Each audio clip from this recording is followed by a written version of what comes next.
He was getting old and paunchy, and his hair was falling fast, and he sat around the Legion telling stories of the past, of the war in and the deeds that he had done, his exploits with his buddies.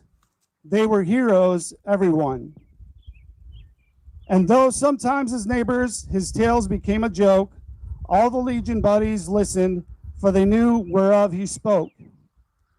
But we'll hear his tales no longer, for old Bill has passed away, and the world's a little poorer, for a soldier died today. He will not be mourned by many, just his children and his wife, for he lived an ordinary and quiet, uneventful life. Held a job and raised a family, quietly going his own way, and the world won't note his passing, though a soldier died today. When politicians leave this earth, their bodies lie in state, while 1,000 notes their passing and proclaim that they were great. Papers tell whole life stories from the time that they were young, but the passing of a soldier goes unnoticed and unsung.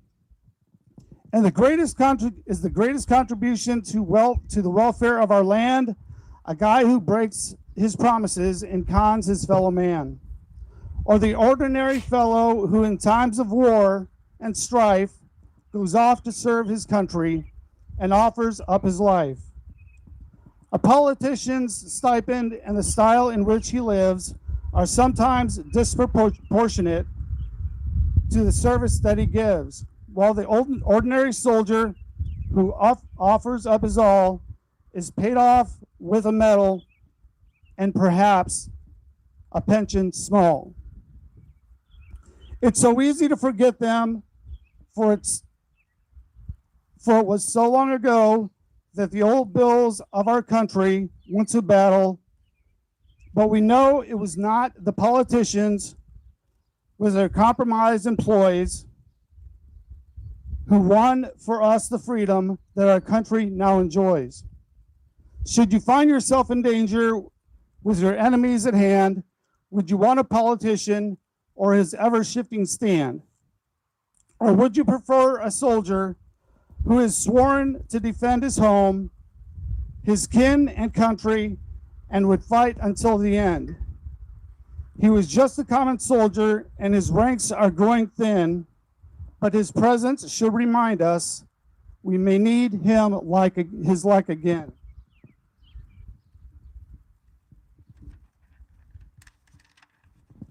For when countries are in conflict, then we find the soldier's part is to clean up all the troubles that the politicians start.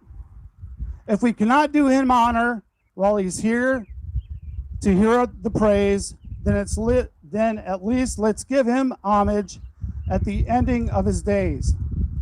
Perhaps just a simple headline in the paper that would say, "Our country is in mourning, for a soldier died today." At this time, I'll read off the list of our deceased veterans and Legion members who have passed away this year. Our veterans: William C. Martin, U.S. Army;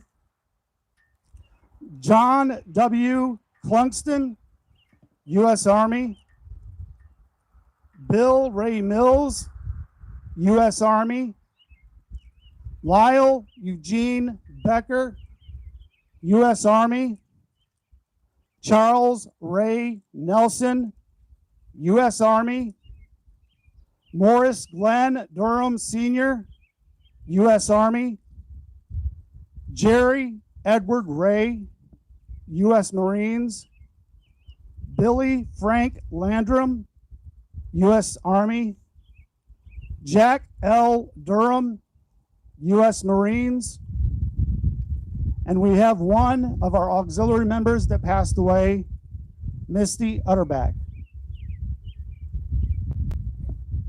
At this time, I'm going to ask Gary Lawrence to provide a devotion and a prayer.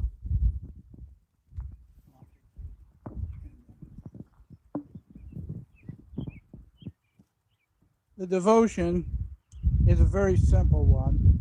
It came from a man who much speaks better than me.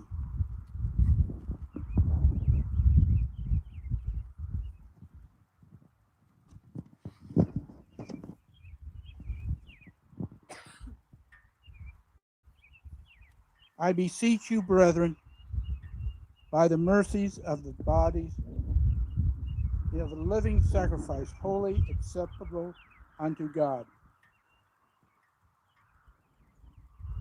I'm having problems with the wind.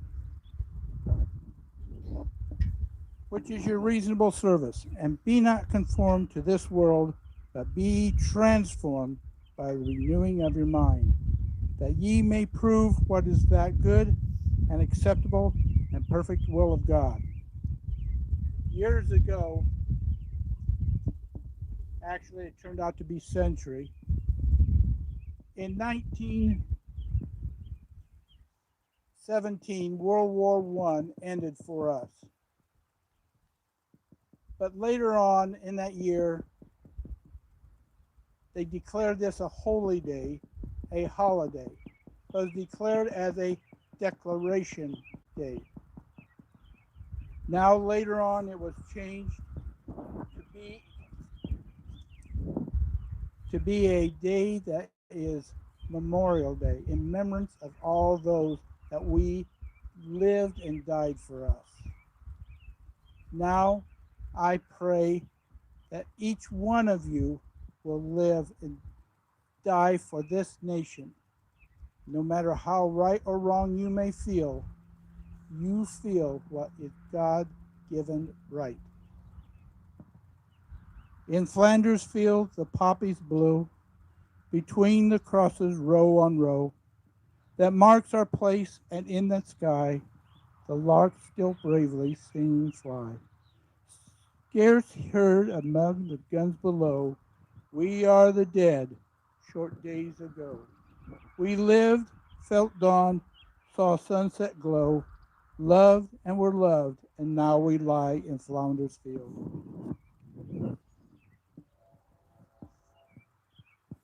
Take up our quarrel with the foe, to you from the failing hand we throw. The torch be ours to hold it high. If it break faith, with us we die. We shall not sleep, though poplars grow, and through the fields these flowers grow. Now if you will bow your heads, we ask you, Master, be our helper and defender. Rescue those in distress, raise up the fallen. Assist the needy, heal the sick. Turn back those who stray. Feed the hungry, release the captives. Revive the weak, encourage the faint of heart. Let all nations realize that you are the only God, and that Jesus Christ is your Son, and that we are your people and sheep of your flock. In holy name we pray. Amen.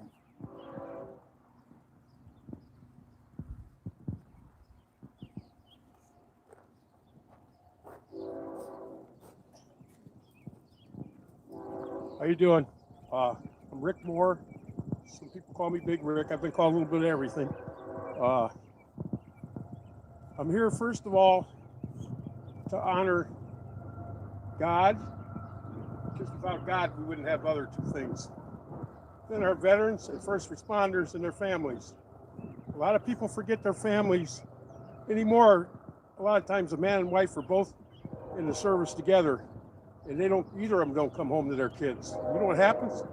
Their kids end up being first responders. Their kids end up being veterans because they taught them from the time they were young. I get a little emotional, sorry. All you people here are good people. You're all here for the right reasons. I'm sure a lot of you are veterans that don't talk about what you see, and that's all right. I helped a lady a while back. Her dad was a Vietnam vet and a Korean War vet, and he died from Agent Orange. And she belongs to our church. I go to different churches, but I'm Catholic, and I'm in the Knights of Columbus, Syracuse. And I had her crying and laughing at the same time. She said I did more for her than a Psychiatrist did in 2 months. I went to heaven and I seen God and I seen my mom. And I seen guys were firemen with me drinking beer, but there was no food there. Unfortunately, they couldn't feed me. God didn't have enough food for me. Plus doctor's orders, I couldn't have fried fish. But anyway, what you can, anything you can do for a veteran or first responder, that's great. If you can give them American flag, don't forget them when they're in the nursing homes. They won't forget you. I had a buddy that died he was a Hobart fireman in Maryville. His dad helped start the department. He died looking for kids in a house fire that were next door. But he saved the guy that was with him, the rookie. My buddy that was battalion chief at that time, or fire commissioner, I'm sorry, went all the way through and was also a lifetime Maryville fireman. He was a Hobart fire commissioner. He made sure that they had statues with the axe with a little kid in there with his name and for all firefighters. And they named park after him in Hobart too. He got the presidential award from Clinton, from President Clinton, I should say. His dad died a couple months later, so they lost 2 family members that were firefighters in a matter of a month or 2. I knew firemen that killed her wife too, committed suicide because they couldn't take some of the things they seen. We used to drink and kid around about stuff, but it was serious stuff, so that's what we would do. We didn't go back then. You took care of each other. I think people still do that a lot. But there's all kinds of things you can do. You can, if there's a fire or something, you can give kids something. If there's a bad wreck, you can give them a stuffed animal or something. There's always something you can do. You can set people up with resources. You can go to nursing homes. I always found a way, even when you couldn't get in because of COVID. Doctors would take stuff in, truck drivers, that my grandkids and kids at school would make. So these people, before they died, knew they weren't forgotten. And that's what we need to do every day in this country. Bring food to Legion somewhere and have them donate, Visit your nursing homes all over the country. Have kids draw for them. Have grandkids, great-grandkids. Teach them while they're young. There's more to life than computers. I'm not saying there's anything wrong with computers. They use those in the military, too. I don't care if somebody's a cook or during World War II when they typed. They said it takes 7 or 8 people to take care of one fighting guy, one fighting soldier or woman. So people need to remember all this. And stop. You're in a Walmart or somewhere, stop. Offer somebody a cup of coffee. Talk to them. If they don't want to talk about it, that's fine too. A lot of times people open up to you. They see a lot of bad things that they never forget. And they see a lot of good things too.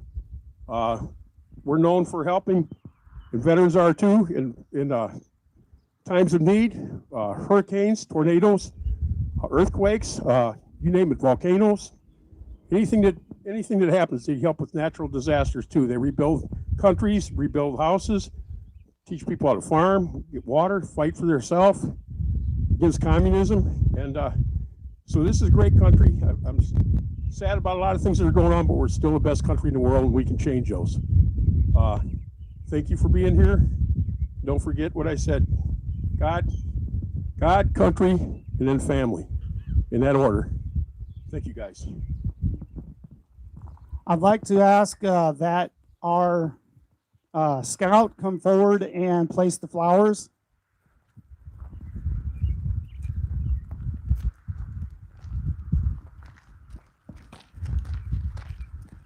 As a token of our enduring freedom, enduring memory, we will place flowers on this hallowed ground.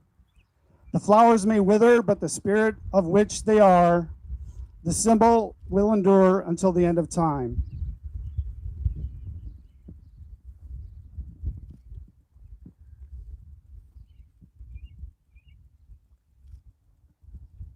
Honor guard. Salute the dead.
ladies and gentlemen, we thank you for coming today again, and we hope that you have a safe and happy Memorial Day.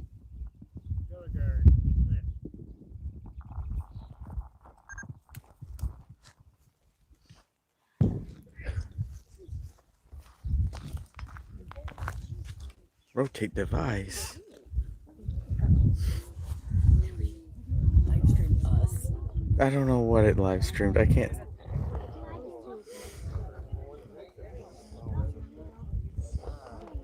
I don't know what it's doing right now at all. Oh. Why would I have hand sanitizer? What do you